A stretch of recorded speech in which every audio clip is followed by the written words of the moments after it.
Good morning, friends. I am Professor Mahale Santosh. Welcome to all TYBCom Cost and Inverse Accounting students in our YouTube lecture. Before starting our lecture, I request you to all students subscribe our YouTube channel, press on a notification icon, uh, like video, share video, and press on notification icon. Then you will get new videos of cost and inverse accounting.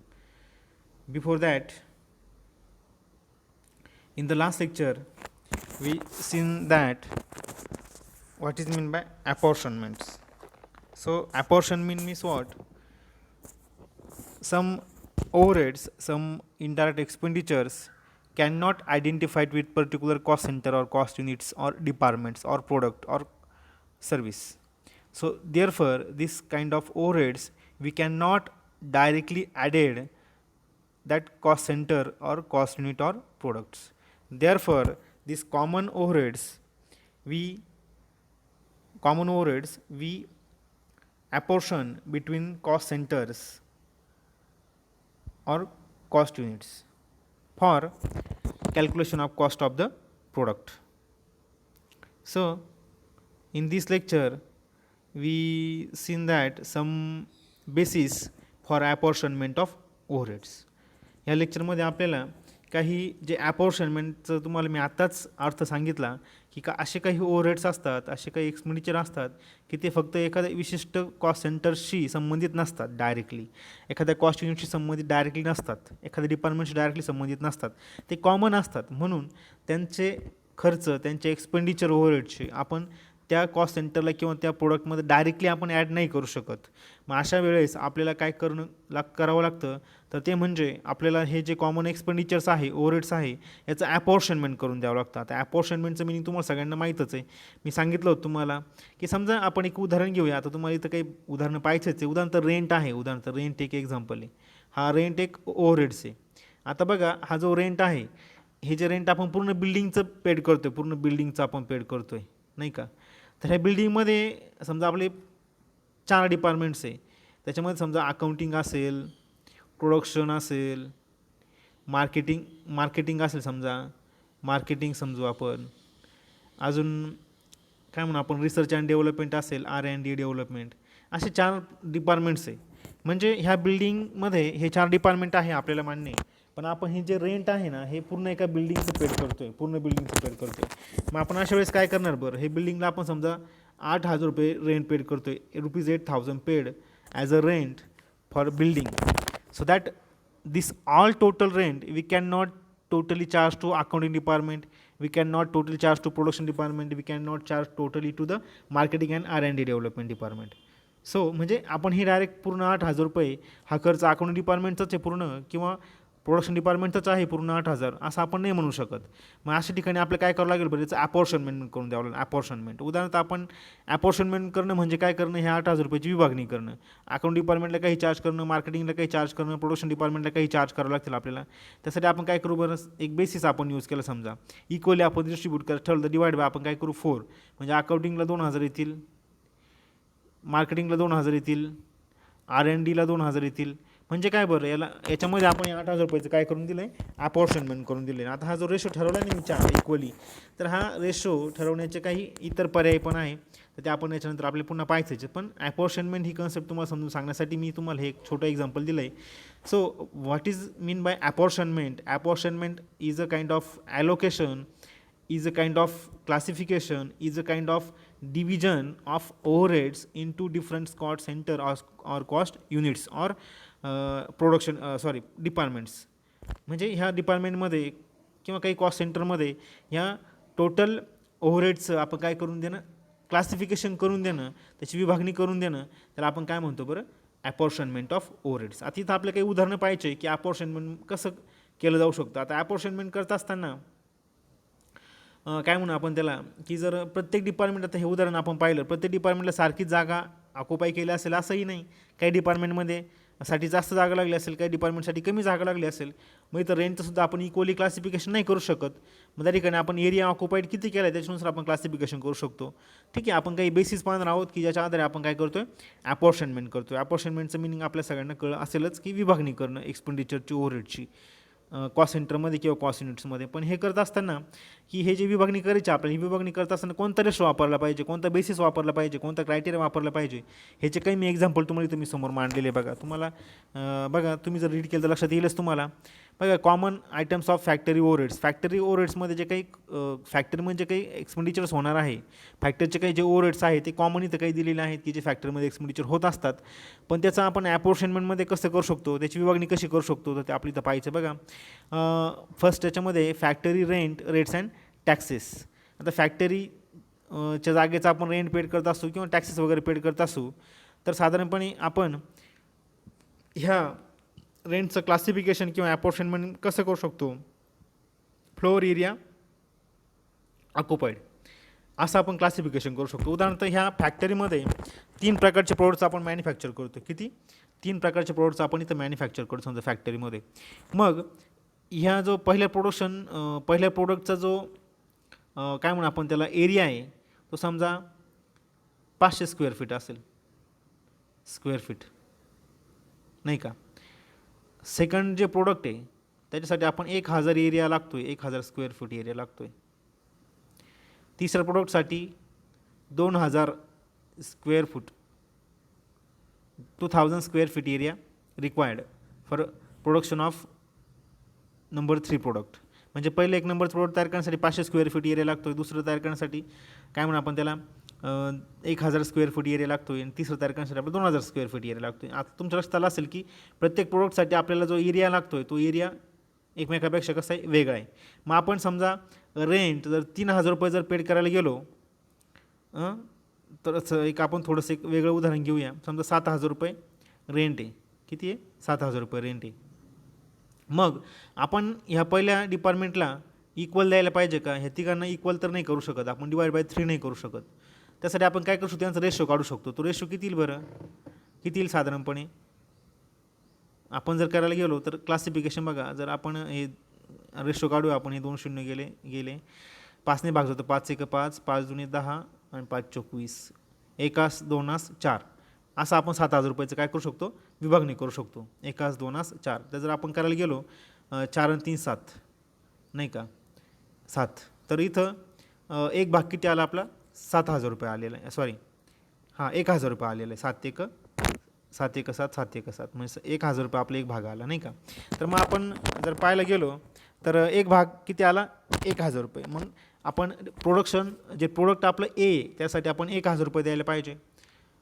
त्याचप्रमाणे आपलं product जे 2 नंबरचं आहे त्याला किती द्यायला पाहिजे आपण 2000 रुपये द्यायला पाहिजे नाही का. आणि प्रोडक्ट 3 आहे आपलं 3 नंबर त्याला किती द्यायला पाहिजे आपण 4000 रुपये द्यायला पाहिजे. म्हणजे 4 आणि 2 6 आणि 1 7000 रुपये. म्हणजे आपण इथं काय केलं, जो एरिया ऑक्युपाय केला होता प्रोडक्ट एसाठी, प्रोडक्ट बीसाठी, दोनसाठी, प्रोडक्ट 3साठी जो काही एरिया ऑक्युपाईड केला त्या एरियाचं प्रमाण किती त्याप्रमाणे आपण काय केलं इथे ह्या उदाहरणामध्ये जो टोटल रेंट होता आपलं 7000 रुपयाचं आपण काय केलं 1000 नंतर 2000 आणि 4000 असं आपण काय केलं त्याचं विभागणी करून दिली प्रत्येक डिपार्टमेंटला. फॅक्टरीमध्येच 3 प्रोडक्टचे डिपार्टमेंट होते, तर ह्या 3 प्रोडक्टमध्ये आपण काय केलं अशा प्रकारे त्याचं विभागणी करून दिली. पुढचं आहे repairs and maintenance of factory building air conditioning. म्हणजे फॅक्टरी बिल्डिंगचे जे काही रिपेअर वगैरे मेंटेनन्स वगैरे असेल, एअर कंडिशनिंग करण्यासाठी जे काही खर्च केला असेल तर तो सुद्धा आपण विभागणी करताना फ्लोअर एरिया ऑक्युपाईड म्हणजे किती एरिया ऑक्युपाय केलं त्याप्रमाणे आपण त्याची विभागणी करू शकतो. पुढे आहे इन्शुरन्स ऑफ फॅक्टरी बिल्डिंग. म्हणजे फॅक्टरी बिल्डिंग जे आहे तिचा आपण इन्शुरन्स जर काढला असेल त्याचीसुद्धा विभागणी आपण कशानुसार करू शकतो, फ्लोअर एरिया ऑक्युपाईड. म्हणजे एखाद्या डिपार्टमेंटने किंवा एखाद्या प्रोडक्टसाठी किती एरिया ऑक्युपाय केला आहे त्याप्रमाणे आपण काय करू शकतो बरं, ह्या इन्शुरन्सच्या अमाऊंटच्या आपण काय करू शकतो विभागणी करू शकतो, त्याचं ॲपॉर्शनमेंट करू शकतो. पुढचं आहे depreciation of factory buildings if owned. जर आपल्या स्वतःच्या मालकीची बिल्डिंग असेल फॅक्टरी बिल्डिंग तर तिचं डिप्रिशिएशन जर होत असेल तर हे डिप्रिशिएशन जर आपण क्लासिफिकेशन जर करायला गेलो कॉस्ट सेंटर वाईज किंवा प्रोडक्ट वाईज जर आपण क्लासिफिकेशन जर करायला गेलो तर त्याच्यामध्ये सुद्धा आपल्याला फ्लोअर एरिया ऑक्युपाईड किती एरिया कोणत्या प्रोडक्टसाठी ऑक्युपाय केला होता त्याच्यानुसार आपण त्याचं वर्गीकरण करू शकतो. दुसरं आहे 2 नंबरचं एक्झाम्पल आहे repairs and maintenance of plant and machinery. आता रिपेअर्स अँड मेंटेनन्स आहे प्लांट अँड मशिनरी. बघा याच्यामध्ये capital cost of plant and machinery or machine hours. म्हणजे याच्यामध्ये समजा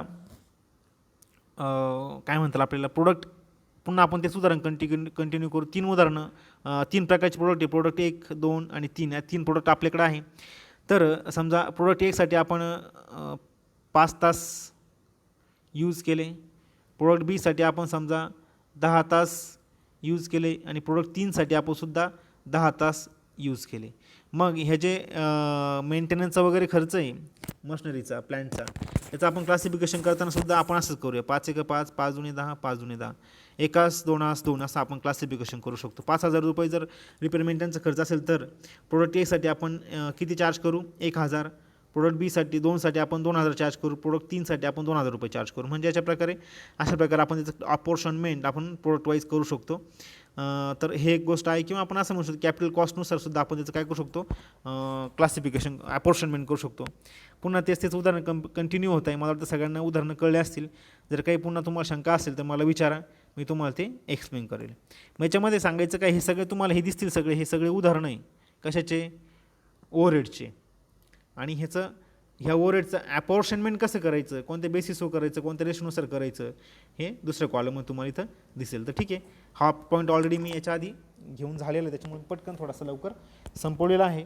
तर अशा प्रकारे आपलं अपॉर्शनमेंटचं काय म्हणू आपण त्याला, अपॉर्शनमेंट कसं केलं पाहिजे, कोणत्या बेसिसवर केलं पाहिजे, which basis we used for classification or apportionment of overheads, that basis or ratios can be different with each other. पुढचा पॉईंट आपण बघतोय समोरचा आहे सगळ्यांच्या, डिपार्टमेंटलायझेशन ऑफ ओव्हरहेड्स. आता मिनिंग आपण त्याचं बघूया पहिल्यांदा. After overhead cost have been collected under various standing order numbers. आपण हे कलेक्शन ऑफ ओव्हरहेड्स ह्या पॉईंटमध्ये आपण स्टँडिंग ऑर्डर नंबर ही कन्सेप्ट पाहिली आहे. ज्यावेळेस आपण ओव्हरहेडच्या एक्सपेंडिचरचं कलेक्शन करू, म्हणजे खर्च किती झाले, ओव्हरहेड्स किती झाले, आपण माहिती गोळा करू. बघा गोळा झाल्यानंतर पुढची स्टेप काय सांगितलं, the second step is to allocate and apportion the overhead to production and service departments. हे आपण याच्या आधीच पाहिलं आहे. ज्यावेळेस आपण ओव्हरहेडची एक्सपेंडिचर्स किती झाली याची माहिती गोळा करतो, ते गोळा केल्यानंतर आपण त्याचं काय करून देतो, त्या डिपार्टमेंटला त्याचं ॲलोकेशन करून देतो, आणि ज्यांचं ॲलोकेशन करता येत त्यांचं आपण अपॉर्शनमेंट करून देत असतो.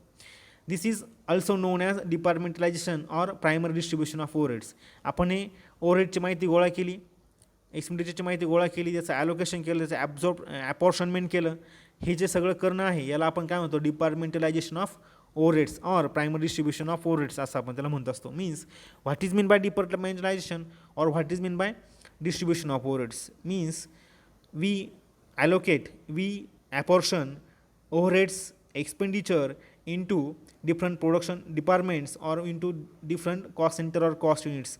That division or that apportionment of overheads or allocation of overheads is called as departmentalization or primary distribution of overheads.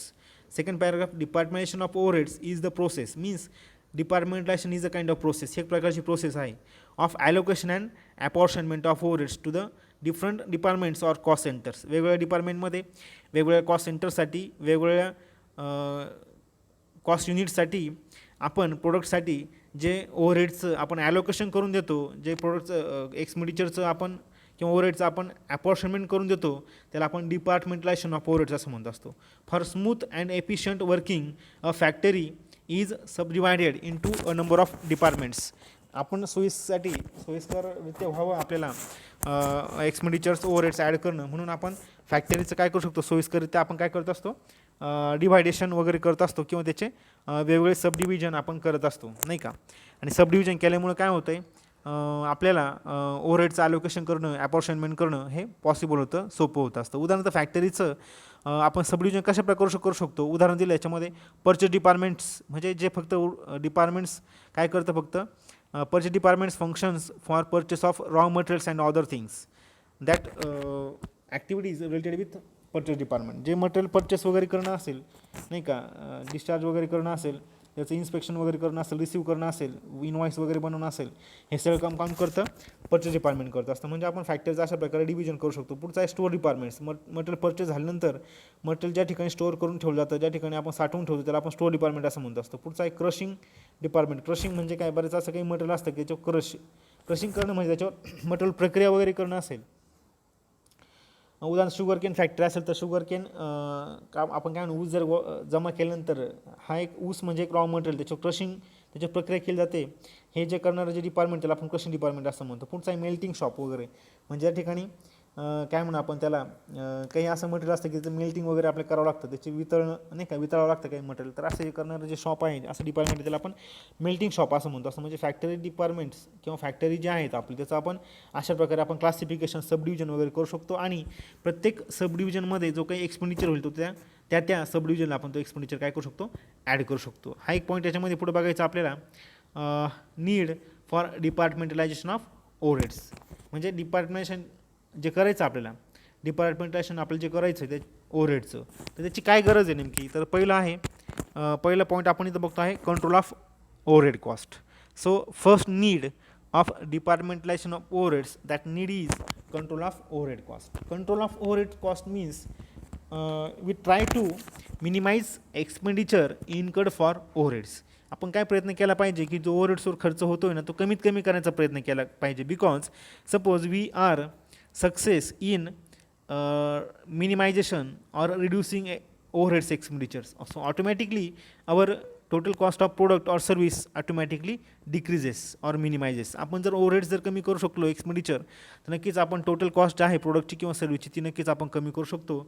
So control of overhead cost means departmentalization of overheads is useful for control of overhead cost. Overhead cost जर control करायचे असेल, overhead होणारे खर्च जर कमी करायचे असेल, तर नक्कीच आपण काय केलं पाहिजे, डिपार्टमेंटेशन केलं पाहिजे. बघा, effective control of overhead cost is possible means effective म्हणजे परिणामकारकरित्या जर आपल्याला कंट्रोल करायचं असेल ओव्हरहेड्स, तर ते कधी पॉसिबल होईल, तर आपण ज्यावेळेस डिपार्टमेंटेशन करू त्यावेळेस ते आपल्याला पॉसिबल होईल.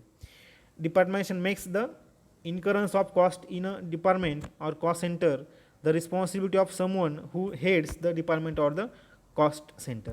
म्हणजे प्रत्येक कॉस्ट सेंटरचा, प्रत्येक डिपार्टमेंटचा कोणतरी हेड असणार आहे, कोणतरी प्रमुख असणार आहे. आणि त्या प्रमुखाची जबाबदारी काय आहे की आपल्या कॉस्ट सेंटरसाठी किंवा आपल्या डिपार्टमेंटमध्ये जो खर्च होतो आहे तो कमी करण्याची जबाबदारी त्या हेडची असेल. So after departmentation of overheads we are able to minimize to control overhead costs. म्हणजे ओव्हरहेडची कॉस्ट कमी करण्यासाठी आपण सक्सेस कधी होऊ शकतो, आपली क्षमता कधी तयार होईल कंट्रोल कॉस्ट करण्याची, ज्यावेळेस आपण काय करू, त्या प्रत्येक डिपार्टमेंटसाठी आपण काहीतरी काय केलं, हेड सिलेक्ट केलेले. आणि हे हेड काय करतील बरं, they try to minimize cost of production, try to minimize cost of product or cost of service. तर ती कमी करण्यासाठी काही हेड काय करतील, प्रयत्न करतील. पण हे कधी शक्य होईल, जर आपण डिपार्टमेंटेशन जर केलं असेल ओव्हरहेडचं. म्हणजे डिपार्टमेंटेशन म्हणजे काय, ज्यावेळेस आपण ओव्हरहेडचं किंवा एक्सपेंडिचरचं प्रत्येक डिपार्टमेंटला विभागणी करून देतो त्याला आपण ॲलोकेशन किंवा अपॉर्शनमेंट असं म्हणतो, आणि त्याचं आपण डिपार्टमेंटेशन ऑफ ओव्हरहेड्स असं म्हणतो. आणि हे केल्यामुळे आपल्याला त्या कॉस्ट सेंटरसाठी, कॉस्ट युनिटसाठी किंवा त्या डिपार्टमेंटसाठी होणारी कॉस्ट आपण कमी करू शकतो, कारण तो हेड त्या खर्च कमी करण्याचा प्रयत्न करू शकतो. दस with the help of departmentalization, responsibility accounting can be effectively introduced for control purpose. म्हणजे डिपार्टमेंटेशन कशा प्रकारे हेल्प करतं की काय म्हणू आपण त्याला, कॉस्ट कंट्रोल किंवा ओव्हरहेड कंट्रोल करण्यासाठी हे डिपार्टमेंटेशन नक्कीच हेल्प करत असतं. Second point, forecasting and estimating. Forecasting म्हणजे काय, भविष्याविषयी अंदाज बांधणे, भविष्याचा विषयी काय घडू शकतं आणि काय नाही होऊ शकत याचा अंदाज करणं म्हणजे आपण त्याला फॉरकास्टिंग असं म्हणतो असतं. एस्टिमेटिंग म्हणजे काय, समजा भविष्यामध्ये आपला किती खर्च होणार आहे वगैरे याचा आपण आधीच अंदाज करून ठेवणं, त्याला आपण एस्टिमेटिंग असं म्हणतो असतो. बघा, forecasting and estimating means through departmentalization of overheads we are able to forecasting or estimating related with cost of production. Forecasting and estimating, because of greater accuracy in cost ascertainment and cost control, departmentation ensures more accurate forecasting and estimating and decision making. जर आपण ॲक्युरेटपणे, सोयीस्करपणे, अचूकरित्या जर आपण काय म्हणू आपण त्याला cost control जर आपण करू शकलो डिपार्टमेंटेशनच्या थ्रू, तर नक्कीच आपण त्याच्या आधारे कॉस्ट कंट्रोल केल्यामुळे आपण ॲक्युरेट फॉरकास्टिंग करू शकतो. ॲक्युरेट फॉरकास्टिंग म्हणजे काय, भविष्याविषयी अंदाज आपण ॲक्युरेट करू शकतो, अचूक करू शकतो. आणि एस्टिमेटसुद्धा आपण प्रॉपर करू शकतो, अंदाज किंवा आपण त्याला काय म्हणतो, एस्टिमेट म्हणजे एक अंदाजित किंमत वगैरे आपण नक्कीच ठरवू शकतो. त्याचप्रमाणे डिसिजन मेकिंग. तर हे करत असताना एखादं प्रोडक्ट मॅन्युफॅक्चर करायचं की नाही करायचं, किंवा त्याचं प्रोडक्शन क्वांटिटी वाढवायची की नाही वाढवायच्या, प्रोडक्शन बंद करायचं की चालू करायचं, तसंच ठेवायचं, ह्या सगळ्यांविषयीचे डिसिजन घेण्यासाठी आपल्याला काय म्हणू आपण त्याला डिपार्टमेंटेशनची खूप महत्त्वाचं आहे. डिपार्टमेंटेशन जर आपण चांगल्या प्रकारे प्रॉपर प्रकारे जर केलं तर नक्कीच आपण डिसिजन करणं असेल, एस्टिमेटिंग करणं असेल, फॉरकास्टिंग करणं असेल, हे सगळ्या ॲक्टिव्हिटी आपण इझिली पूर्ण करू शकतो. Number 3, इन्शुअर्स greater accuracy in cost ascertainment. Cost ascertainment म्हणजे काय? What is mean by cost ascertainment? Cost ascertainment means calculation of cost, find out cost. म्हणजे कॉस्ट फाइंड आउट करणं असेल, ती कॅल्क्युलेट करणं असेल, त्याला आपण कॉस्ट असर्टेनमेंट असं म्हणत असतो. By proper allocation and apportionment of overheads means suppose we able to allocate and apportion overheads accurately properly, then for accurate costing of each function or operation, overhead absorption rates should be determined separately for each cost center. म्हणजे आपण काय म्हणू, आपण ॲपोर्शनमेंट आणि allocation properly, absorption वगैरे आपण properly जर केलं असेल, क्लासिफिकेशन जर आपण प्रॉपरली केलं असेल ओव्हरहेडचं, तर त्याच्यामुळे आपण काय करू शकतो बरं, कॉस्ट कॅल्क्युलेट करणं आपल्याला ॲक्युरेट पॉसिबल होतं. म्हणजे कोणत्याही प्रोडक्टची किंवा सर्व्हिसची कॉस्ट करेक्ट कॅल्क्युलेट करायची जर असेल आपल्याला, तर आपण डिपार्टमेंटेशन आपण केलं पाहिजे. म्हणजे आपण ॲलोकेशन आणि ॲपॉर्शनमेंट आपण प्रोडक्शनच्या एक्सपेंडिचरचं किंवा ओव्हरहेडचं प्रॉपर जर केलं, तर नक्कीच आपल्या त्या प्रोडक्टची कॉस्ट आणि सर्व्हिसची कॉस्ट ही आपली ॲक्युरेट असेल. कारण ॲपॉर्शनमेंटमध्ये आणि ॲलोकेशनमध्ये काय करतो आपण, हे ओव्हरहेडचं आपण त्याची विभागणी करून देतो आहे, ते चार्ज करून देतो प्रत्येक कॉस्ट सेंटरला किंवा कॉस्ट युनिटला. Therefore we are success in calculation of cost of product properly और cost of product accurately. Number 4, use of different methods of absorption. बघा, ॲब्झॉर्प्शन करण्याच्या ज्या वेगवेगळ्या मेथड आहे आपण त्या वापरू शकतो जर आपण डिपार्टमेंटेशन जर आपण प्रॉपर केलं असेल तर. बघा, basis of absorption of overhead may be different for different cost centres. म्हणजे आता ॲब्सॉर्प्शन म्हणजे काय, काय म्हणू आपण त्याला, की एखादी कॉस्ट असेल, एखादा खर्च असेल, तो त्या प्रोडक्टमध्ये किंवा कॉस्ट सेंटरला आपण ॲड करून देणं, त्याच्यामध्ये समाविष्ट करून देणं, त्याला ॲब्सॉर्प्शन आपण असं म्हणत असतो. Basis of absorption of overhead may be different for different cost centres. वेगवेगळ्या प्रकारच्या कॉस्ट सेंटरसाठी ॲब्झॉर्प्शन करण्याच्या बेसिस कशा असतील, एकमेकापेक्षा वेगळे असतील. For example, machine hour rate may be suitable for one cost centre, average direct labour hour rate may be more appropriate for another cost centre. म्हणजे ज्यावेळेस आपल्याला मशीन हावर, म्हणजे एखादं प्रोडक्ट तयार करण्यासाठी आपण किती मशीन हावर वापरले, तर ते आपल्याला काय करतील बरं, इथं ते सुटेबल असेल, योग्य ठरेल. परंतु डायरेक्ट लेबर कॉस्टच्या बाबतीमध्ये आपल्याला कोणासाठी ते योग्य ठरेल, की काय म्हणा आपण त्याला, की मशीन हावर आपण किती केले एखाद्या प्रोडक्ट मॅन्युफॅक्चर करण्यासाठी, किंवा किती लेबर हावर आपण यूज केले एखादं प्रोडक्ट मॅन्युफॅक्चर करण्यासाठी, तर असे आपण खर्च आपण त्या प्रोडक्टच्या कॉस्टमध्ये आपण ॲड करू शकतो. Different basis may be used for different cost centres only when overheads are departmentalize. ज्याचं आपण प्रोडक्टचं डिपार्टमेंटेशन जर आपण जर केलं असेल, तरच आपल्याला वेगवेगळ्या प्रकारच्या बेसिसचा वापर करून आपण काय करू शकतो बरं, त्या प्रोडक्टचं ॲब्सॉर्प्शन, एक्सपेंडिचरचं ॲब्झॉर्प्शन आपण करू शकतो. ॲब्सॉर्प्शन करणं म्हणजे काय करणं, असे कॉमन खर्च की त्या प्रोडक्टमध्ये, त्या कॉस्ट सेंटरमध्ये, त्या कॉस्ट युनिटमध्ये, त्या डिपार्टमेंटमध्ये आपण डिवायडेशन करणं, त्याच्यामध्ये ॲडिशन करणं, त्याला आपण काय म्हणतो, ॲब्सॉर्प्शन असं म्हणतो असतं. Number 5, valuation of work in progress. Work in progress means what, means semi finished product.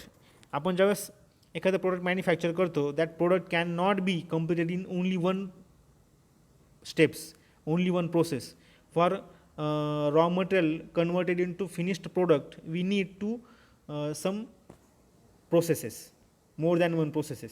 म्हणजे एखादं प्रोडक्ट मॅन्युफॅक्चर होण्यासाठी आपल्याला एकच प्रोसेसची गरज नसते, तर स्टेप बाय स्टेप एक प्रोसेसनुसार काय होतं आहे, आपलं रॉ मटेरियल आपण फिनिश्ड प्रोडक्टमध्ये कन्वर्जन करू शकतो. पण त्यासाठी आपल्याला काय करणं गरजेचं आहे, एक प्रोसेस पूर्ण करणं गरजेचं आहे.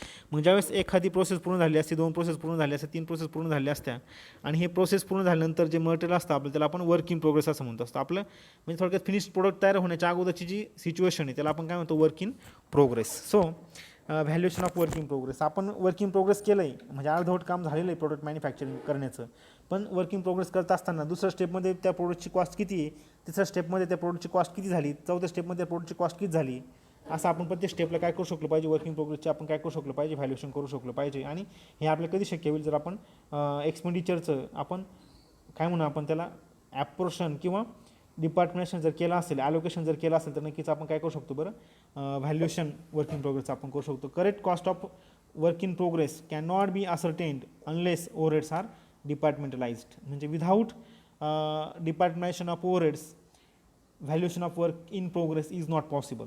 व्हॅल्युएशन ऑफ वर्क इन प्रोग्रेसचा अर्थ तुम्हाला कळला असेल. समजा आपलं प्रोडक्ट हे 4 स्टेपमध्ये पूर्ण होतं आहे, तर आपले 3 स्टेप झाले आहे पूर्ण, तर 3 स्टेप झाल्यानंतर त्या तिसऱ्या स्टेपमध्ये जे प्रोडक्ट आपलं झालेलं आहे सेमी फिनिश्ड, त्याची कॉस्ट किती, त्याचा खर्च किती, त्याची कॉस्ट प्राईस किती, हे फाइंड आउट करणं म्हणजे आपण त्याला म्हणतो calculation of work in progress. Work in progress म्हणजे सेमी फिनिश्ड प्रोडक्टची कॉस्ट किती आहे हे जर आपण फाइंड आउट जर करायचं असेल आपल्याला, तर आपल्याला नक्कीच मटेरियलचं ओव्हरहेडचं ॲलोकेशन, ॲब्झॉर्प्शन किंवा डिपार्टमेंटेशन जर केलं असेल तरच आपल्याला ते पॉसिबल होईल. नंबर शेवट लास्ट आहे cost of service departments. Departmentalization helps in ascertaining the cost of various service departments which is useful for making estimates and submitting quotations for those items which make use of the services of various cost centres. म्हणजे एखादं product manufacture करत असताना, एखादी service provide करत असताना आपल्याला अनेक प्रकारचे एस्टिमेट्स वगैरे तयार करावं लागतात, कोटेशन वगैरे तयार करावं लागतात, कोटेशन सबमिट वगैरे करावं लागतात. आणि हे सगळं करत असताना हे कोटेशन तयार करणं असेल, एस्टिमेट तयार करणं असेल, याचे जे सर्व्हिस प्रोव्हाइड करणारे जे डिपार्टमेंट्स आहे त्यांच्यामध्ये सुद्धा आपण काय करू शकलो पाहिजे, त्याची कॉस्ट आपण डिवायडेशन करू शकलो पाहिजे कॉस्ट सेंटरला. म्हणून तर आपल्याला काय करायचं आहे, डिपार्टमेंटेशन करायचं आहे. जर आपण डिपार्टमेंटेशन जर केलं असेल नक्कीच आपण काय करू शकतो बरं, कॉस्ट ऑफ सर्व्हिस डिपार्टमेंट, प्रत्येक डिपार्टमेंटला सर्व्हिस डिपार्टमेंटला किती कॉस्ट येते हे सुद्धा आपण काय करू शकतो, कॅल्क्युलेट करू शकतो. तर अशा प्रकारे आपलं अपॉर्शनमेंट हा पॉईंट इथं आपला संपलेला आहे. याच्यानंतरचा पुढचा पॉईंट जर आपण पाहायला गेलो तर आपण तो मला वाटतं पुढच्या लेक्चरला आपण तो कंटिन्यू करूया. तो आहे रिअपॉर्शनमेंट ऑफ ओव्हरहेड्स. हा जो आपला पुढचा पॉईंट आहे आपण तो नेक्स्ट लेक्चरला बघणार आहोत. त्याच्या अगोदर मी तुम्हाला लेक्चरच्या सुरुवातीला पण सांगितलं होतं, आपलं चॅनल त्याला सबस्क्राईब करा, लाईक करा, व्हिडिओ शेअर करा. आणि अजून एक गोष्ट म्हणजे कमेंट बॉक्समध्ये तुमचं नाव टाकायला विसरू नका. सबस्क्राईब बऱ्याच लोकांनी अजून केलेलं नाही, ते सबस्क्राईब करा. जे नोटिफिकेशनचं आयकॉन असतं बघा तिथं, तर तिथं त्याला प्रेस करा आणि ऑल म्हणून सिलेक्ट करून तिथं परत ते सबमिट करून द्या. अशा प्रकारे आजचं हे लेक्चर संपलेलं आहे. काही फीडबॅक वगैरे असेल तर तुम्ही कमेंटमध्ये टाकू शकता. काही एखादा पॉईंट समजला नसेल तर तुम्हाला तो विचारू शकता, काही अडचण नाही, तुम्हाला मी तो सांगण्याचा प्रयत्न करेलच. अशा प्रकारे आपल्या इथं हा पॉईंट संपलेला आहे. थँक्यू.